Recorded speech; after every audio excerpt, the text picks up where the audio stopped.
Hello, everyone. My name is Dean Lloyd, and I'm the founder of Lloyd Consulting Company. And this is Just Conversations, a solutions-focused communication with the goal of informing systemic change. And as always, my next guest needs no introduction. And with that, I'll hand it over to you, Kardell, to let us know a bit about you and the work that you do. Oh, thank you, man. I appreciate you having me. My name is Kardell Sims. I'm a person who experienced incarceration, but most importantly, I now run programs inside of correctional institutions. The name of my company is Kardell Sims Enterprises.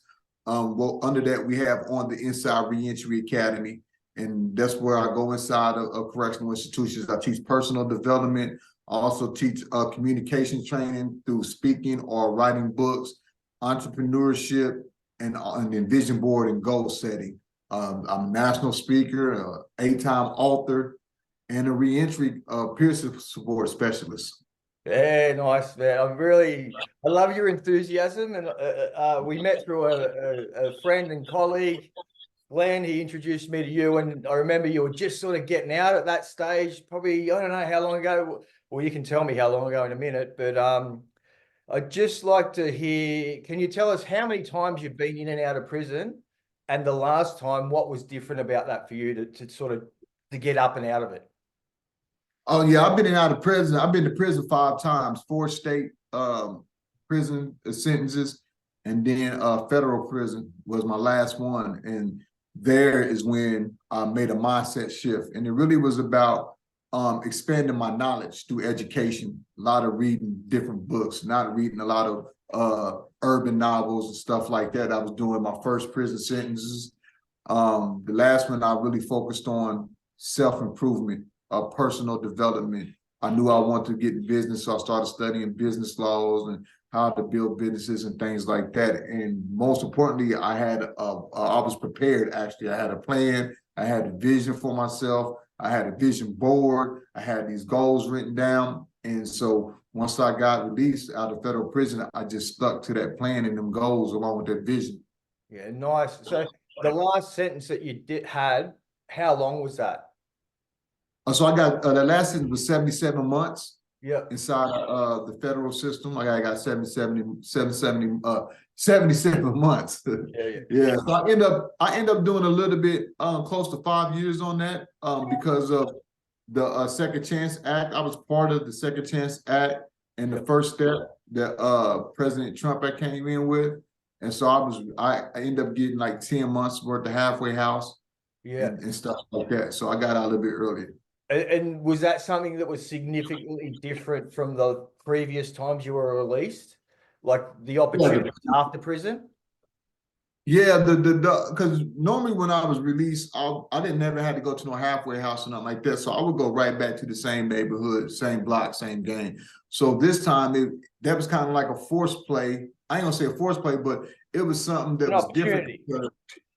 I had to go to the halfway house, and it was 2 hours away from where I was originally from. Yeah. So it didn't allow me to go there, but it kind of like it fell in line with the plan that I had. So I was really looking forward to it. Yeah. And it's for me sort of, and I'll touch on it a bit further down, but for me, it's like, how are you going to invest in yourself, and what's the investment that you're willing to make, and whether it's 2 hours to drive to that halfway house or whatever it is, something that's I think an important thing that people need to understand, that is a requirement when people are released. I believe we need opportunity and to not second chances as such, but like an opportunity to invest in ourselves. We don't need charity as such. We just need an opportunity to participate equally and fairly like everyone else. Yeah. Yeah, most definitely. And that was a big thing with me getting out of prison the last time, because when I went on the job search, the company that I went to, it was a telemarketing, and they embraced me. They made me feel like home. They weren't too concerned. I mean, they knew I was coming out of prison just because they knew the halfway house sent me over there. Yeah. So, but they embraced me, and the environment was so welcoming.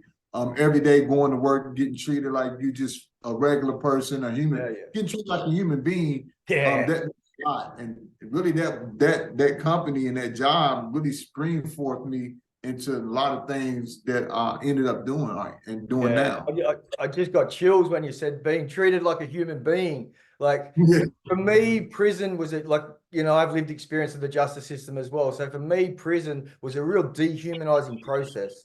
Like it's a real base level, animalistic. Violence is like where I was, violence was the solution. It was the only solution. And it's, and then Right. you come out into this world and it's like violence is no longer the solution. And I felt really weird and uncomfortable and it was like really foreign.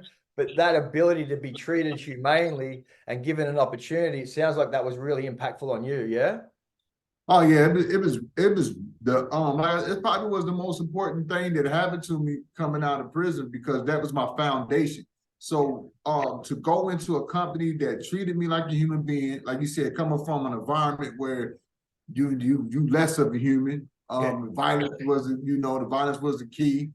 To come in there and not only that, the environment that it provided, like before each time, like we had morning meetings, we started them off with affirmations and uplifting things, and whoo, then I was like, what? I'm not used to this. Yeah, that's like I'm not used to this, Yeah, and yeah, no one ever asked, what was you in prison for? yeah. None of that. It was just, The question hey, you don't ask, they don't. Yeah.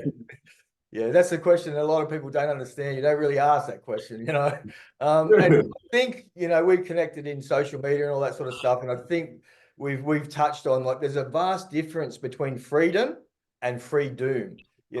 What people get sold and like when can you just touch on a little bit of like what it was like going back to just when you're getting out and going back to the same environment. So like that's for me, that's free doom. Like you're getting out, everyone thinks it's like great, you're free, but the doom that is impending when you step back into those circles. Just touch on that a little bit for us, please. Yeah, so the free doom, was the doom was my neighborhood. I was involved in gangs and I ran a drug block. And so every time I got out of prison, I was going right back into this, like just getting dropped right back in there. And it was just going over and over and over. And um one time, get back 2 times, go to prison again 3 times. And so that doom is just there. It's like a black cloud. And I knew I was going there every time. And Yeah. so, man, so I never had a free doom. That's what. Yeah. Because a lot of people that I speak to that haven't been incarcerated and are looking to help and want to find solutions, they will say, like prison release, like people should be happy and they should be joyous getting out. But when, the reality for me and a lot of the guys that I work with, it's like impending doom. I'm getting out. I know where I'm going and I know I just got a call from a guy. He was out 2 weeks. He's back in. He goes, I just wanted to come back so bad because, he couldn't deal with being treated nicely and he couldn't deal with like he was in since he's 10 years old, you know what I mean? So he struggled to transition out and that was part of the work that I was trying to help him to do.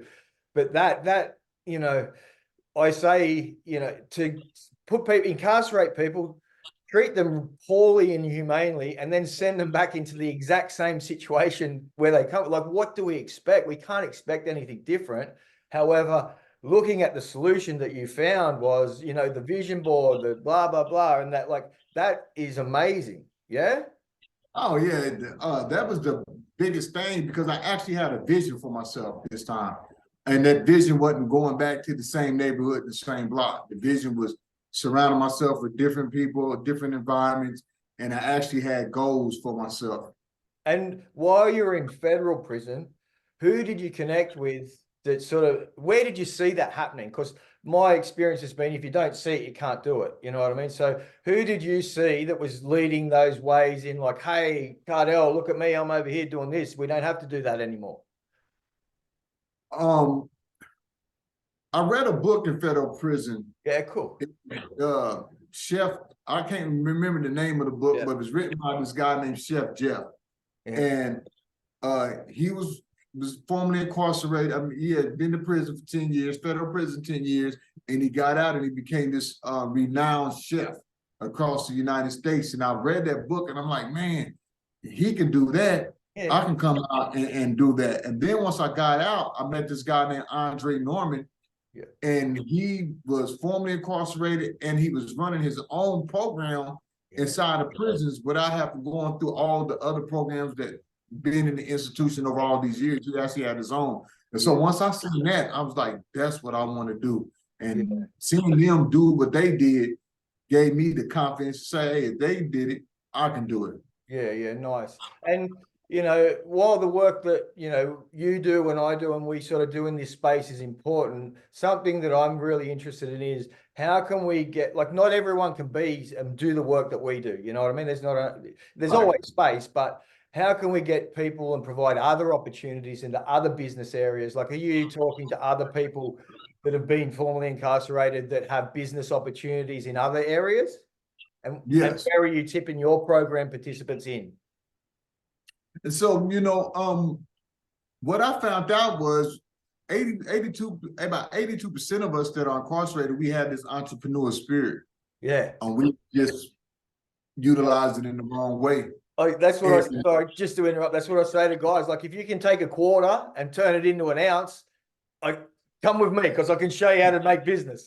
Exactly. Yeah. And so with me, I use that same method in the book writing, because someone formerly incarcerated told me, hey, you can write your story and upload it and sell the book on Amazon, and it costs you nothing. And you can turn around and sell it for $25, and you might get $9 to $10 worth of royalty. And then he's like, but if you order your own books at $2 a copy, then you're able to sell them for $25 a copy. That's like flipping drugs. So I was like, what? And so I took that approach and became very successful in the business of being an entrepreneur. I was running into other formerly incarcerated entrepreneurs, whether they was doing podcasting. I'm coming out of prison. I didn't know podcasting was a business, but they were successful in podcasting. Another guy, he had his own shoe line, trucking shoe lines for truckers because he was in the CDLs. Yeah, nice. We had other guys that they was had many different barbershops. There were so many different entrepreneurs that come home from prison that it's kind of like I just fell in line and started reaching out, and we end up building a community. Yeah, nice. That warms my heart to hear that there's other people out there, doing the work, not getting probably the kudos that you or I might get around the pats on the back of all that sort of stuff. So yeah, thanks to those guys for employing the people and giving opportunities. Yeah. Oh yeah, most big ups to them. I was just on the call with a guy yesterday, met him for the first time, and he did 31 years, and he got like a oil and health shop. Yeah. And he was just taking me through his shop and everything, and I'm just so proud to see that even after 31 years, that he was able to come home and within 5 years built his shop up from the ground up. And where do you see, in the next sort of 5 years, the change? Because, part of this and what I'm hoping to achieve is reducing society's need for incarceration. So where do you see your impact having a bit of a role in that? And so, I've been doing the program inside of prisons for the last few years. Now what I'm working on is kind of what you said. I want to attack the front end. Let's not even get into prison. So I run two programs. One program is I call it No New Numbers. It's a youth social emotional learning program, mentorship to keep those the youth, the troubled teens are out of prison. All right. They come through my program, they go through the program. It's kind of like an alternative sentence. And that's just for the juvenile. But what I've done here lately over the last 6 months to a year, I've been connecting with the court system, finding those, just catching new cases and stuff like that. And I've created a avenue for alternative sentence through construction. So instead of giving them a sentence, they come through my program, they be on probation. They come through my program. We work on personal development, but I also have them on the job training in the construction field. After a year, you're doing this, you're not dropping any dirty UAs, you're staying clean, you're getting the resources and help. Then we go back to the court, show your progress, and then we petition that, you get off the probation and you don't get the sentence. Yeah, nice. And that's I've been talking to a few people in Australia. Like we have nowhere near the volume of people. Like you have more people getting out, I think, per week than we have in our entire system. Oh, wow. I wholeheartedly agree with you. Like if we can get to the youth and not let them get in, and it's like, okay, there's an opportunity here. If you want to invest in yourself, we'll give you an opportunity. But you got like this isn't you can't come slacking, you can't come sliding. You know what I mean? You may backwards slide a bit, but we're here to catch that and pick you up. So like that, I think that's really for me. What I found is I personally I don't really negotiate with prisons anymore because it's really a rigid and like it's so rigid and that's what it's designed for. I get it. Like I understand prison is designed to as we know it at the moment, it's designed to punish people. It's a form of punishment or justice. But if we can catch them beforehand, I can control that. And if we can stop them from going back, I can control that. They're community issues. And as I've always said, a community problem requires a community solution. And what works in one community may not work in the other. And it's about finding those, people like you and bespoke people that can go into those communities and make those adjustments. Yeah. Yeah, most definitely. You hit it right on the head. It's a community. It takes a community. It takes a community to gather the youngs that's out there that may look like they on that path. It takes a community to come together and for one offer a safe space for them. Yeah. Right. Some of the household that they're in, even though we think the household is a safe space, it's because on our personal experience, a lot of these younger children, their households are not their safe space. And so they don't have that community connection, so they get involved in gangs and things of that nature. So we want to, first off, provide a safe space for them, along with that community and family love to say, hey, look, we got your back. We're here to help. What are your needs? How can we address them? And it's the same way with those coming out of prison, because a lot of us, when we come out of prison, we're not just stepping into the communities just with open arms, Some people don't want you back in the community because you done destroyed it and stuff like that. So at the end of the day, it comes down to that community that coming together on both ends for those young adults or those teenagers, those children, and also the ones that's coming out of prison. Like that community support is very, very important. Yeah, and I often say, and a good friend of mine has said that prison's just generally full of scared little boys. You know what I mean? We haven't been able to grow up yet, and it's like all that bravado. Like as soon as that door swings open, you got to have the suit of armor on, don't you? Because you never know what's coming down. Right, you never know. Just for me, increasing those communities and their capacity to sustain those individuals. That's where for me, the important work is. And I'm interested because I don't know, do you know who Dana Kaplan is? No. She was in the mayor's office or the deputy mayor's office when Close Rikers was founded. Okay. Yeah, she was the first person that I recorded for my Just Conversations, but she spoke of that in New York at the moment, they're looking at, so formerly they were heavily investing in areas that would build prisons, and now they've got investment, and it's only starting investment for people who are looking to close prisons, especially juvenile facilities, which I think that's a big shift in sort of the US justice space. Yeah.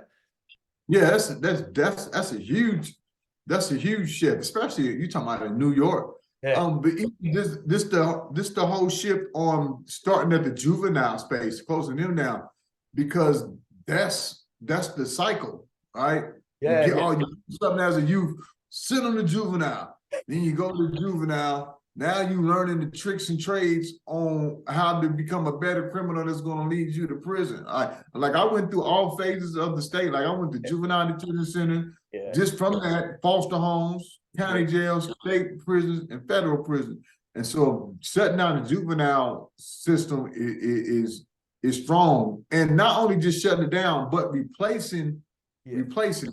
Shutting down and replacing it with, like I said, like them safe spaces, them mentors, and places for the people, those juvenile to go to whether it's being creative, And teaching just them how to providing those tackle it. opportunities for kids as Yeah. well, because you know, I was just having a conversation with someone on the phone before about it. It's like children don't need to be punished. They need Right. love, care, and support to thrive.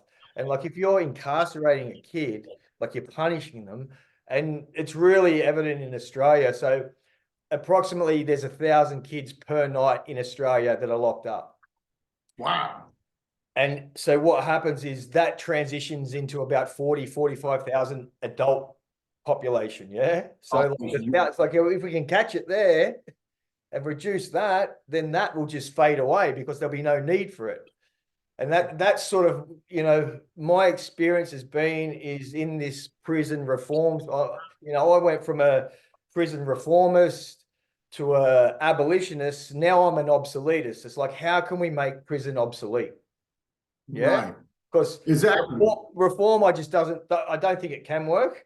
Abolition's a really hard sell, and obsolete. Like, let's just build something that is better and provide opportunities for kids. And I'm not saying it looks like prison. I'm just saying provide opportunities for children to thrive and grow and develop over and above incarceration. Yeah. Yeah, I think we should have more community education, literacy uh programs than prison. How far Than did you get at school? I think that's what we should have. We should have Yeah. more of these centers, community centers, literacy centers, instead of juvenile detention centers. How far did you get through school? Like what level of school did you Oh, get? I graduated high school and I went to college for 4 years. I played basketball. Okay. Yeah, I played basketball in college 4 years. I dropped out my senior year. My last basketball game, I dropped out. Yeah. Honestly, in college, I was living a double life. I go play basketball, then I'm in the streets, gang banging, selling drugs, stuff like that. So after we lost our last basketball game, I just dropped out. And was that more for you about money, connection, or you were actually using the drugs as well? No, to me, it's more about money. I never I've been when I jumped in the game and it was gang banging stuff like that. It was more we was poor, honestly. My mother, my mother was on drugs. My father wasn't around, and my mother went up to six. She was 16 when she had me, and I had an older sister that she had when she was 13. Wow. So, wow. Right. So by the time I was a teenager, she was addicted to drugs. Yeah. And she was addicted to crack. So it was more of us taking care of ourselves. Yeah. And you know, was that sort of like, oh, I can help mum out because I can get these drugs, and like, was that a care for the mum or was that just survival for you?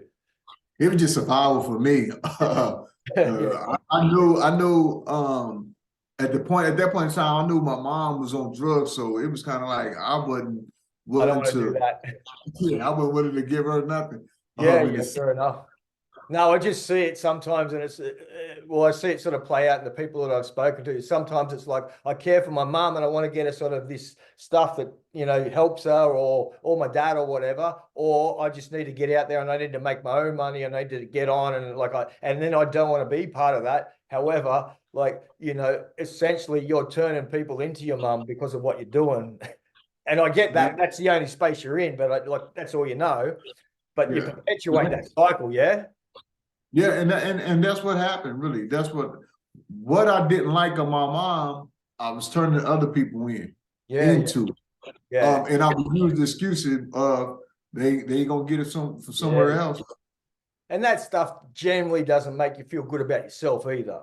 Like in the long, you know what I mean? You have to become hardened, and that's, you know, that's the lifestyle essentially, isn't it? Yeah. And you gotta look, I'm at the time I'm 15, 16 years old. Yeah, your brain isn't even developed enough to make informed decisions. It's just like you're in survival mode. It's trauma, like how fight, flight, freeze, yeah? Right. Acting and living off instinct. Yeah. And you know, it warms my heart once again to see you living evidence that it's possible to get up and out of that. Like I'm not saying see, that's one thing I always like to say to people. It's not easy, you know what I mean? Investing in yourself and learning how to do this requires like hard work. Oh yeah, you got to put the work in. It's not It's people look at my story and they say, "Oh man, this must be no." Um, no, it's not. You have to put the work in, and you have to be willing to make a lot of sacrifices. Uh, and if you're not willing to do that, you're gonna have a hard time beating what you're trying to overcome. You got to cut people off, whether it's family members. You got to keep people at a distance. Had to change surrounding. You got to educate yourself. You got to have a positive mental attitude and not a belief but a faith that you actually do that and make that change. If you don't have that, woo. It's funny you say that because I don't know if you can read that. It says PMA. PMA, yeah. That was my first tattoo, positive mental attitude. So Yeah, you got that's the for me, that's the underlying thing, right? Is that positive mental attitude. Because prior to me building that positive mental attitude, I just had an attitude that was a product of my environment. Yeah. It took for me to look at some people that came from where I came from, that grew up almost in similar conditions. Let's say their parents was on drugs, but they never took the routes that I took. They went to school, they educated themselves, they graduated, they're now successful business owners. And I had to look at that like, man, I've been tricking myself this whole time using this. I'm a product of my environment attitude. So I was able to transition that attitude from that situation into an attitude of, man, I can be what I want to become. I just have to believe and have faith that I can do that. Yeah. And I think for me, what happened for me was, and the programs that I like to run they're founded on safety. So I build that trust and rapport when I go in, I meet people. It's like I say what I do and I do what I say. And then I make them and give them the opportunity to become personally responsible over being held accountable. For me, it was I need to take personal responsibility and I need to feel safe enough to take personal responsibility and have the opportunity to stumble and fall. So yeah, that's sort of the foundation of the work and programs that I run. But yeah, how do you feel about that personal responsibility? Oh, that personal responsibility and accountability was huge because I never was the one that took accountability. And when I was standing in the federal courtroom, the federal judge, and he handed me that paper that had Kardell Sims versus United States of America, the only thing I asked myself was, why do I keep finding myself in these situations? Yeah. And the only answer I came up with was, you keep putting yourself in these situations. So the first time in my life, I actually took accountability on myself. So the next thing was, okay, so what you gonna do from here on out? And I just made an oath that I will be better when I get out of prison than I am today. And this is what it's going to take. Yeah. And this is my theory on, what we need to do and how we need to support and help the kids is, what our system at the moment is punitive in its approach, and we force accountability on people. Well, we will force them to be accountable. It's like, okay, how can we start to invite people in to become personally responsible? I hold myself accountable, but like you said, no one else could hold me accountable. Even the United States of America couldn't hold you accountable. You had to be accountable to yourself. Exactly. And then I had to take on that personal responsibility to take the steps to better myself. Like, okay, I'm holding myself accountable. Now what? Now what's my responsibility? My responsibility was to be better than I was standing at that moment. So what would it take? And like I said, it took me reading a lot of books, taking a lot of classes while I was on the inside this time, and start putting together a plan and preparing myself. And that was my personal responsibility for myself. Like, you're going to have to do this. You're responsible. You're going to be, the prison not going to be responsible for you educating yourself. You're going to have to get up, go to the library, get the books, search out the books, watch the DVDs. You're going to have to create the vision board. You're going to have to take all these different classes just to have some type of skill when you're released. Nobody's going to do that for you. Yeah, yeah. And that was part of mine. Like, someone said to me, someone that I really respected, and they were like, what's the common denominator here? All of this shit and all of this, you're always the one person that's in this thing. You know what I mean? Like, yeah. Have a look around. Everywhere you go, you're there. Yeah. I'm in trouble. It's my fault. Like, when I understood that at a deeper level, and the hard part is trying to get that into the youth's mind because, you know, their brains aren't quite developed and all that sort of stuff yet. But that, you know, when that penny dropped for me, it was like, wow, okay, no one's coming to save me. I need to do this, you know. And mate, I come from, I wouldn't say privileged background, but compared to like the stuff that, like, my parents are still married and together. They haven't taken drugs. You know what I mean? I went all the way through school. I like to say I fell in with the wrong crowd, but like I sourced it out. You know, I went looking for it. I went looking for the wrong crowd because that's what I wanted to do. And then I got caught up in all that mess. Yeah, and didn't know how to extricate myself. And you know, I put it down to my privilege that I was able to. I only went to prison once. You know what I mean? I got arrested on the last day of my parole, and I went, wait a minute. That's sort of when it sort of went, fuck, this is me. It's not everyone else. It's me. And I got arrested on the last day of my parole, and the judge, to his credit, was like, I'm going to give you an opportunity. You know, you finish your parole. I'll put you into this merit program. And that was what sort of taught me how to start to take personal responsibility and become accountable for myself. Yeah. Yeah, you got to. I asked myself the same. I told myself the same thing. Like I was looking around the courtroom, I'm like prosecutor, judge. I'm like, man, I've seen this scene over and over and over. Different judge, different prosecutor, different co-defendant. At the end of the day, you are the common denominator that is standing here in all of the situations, and what you're gonna do about it.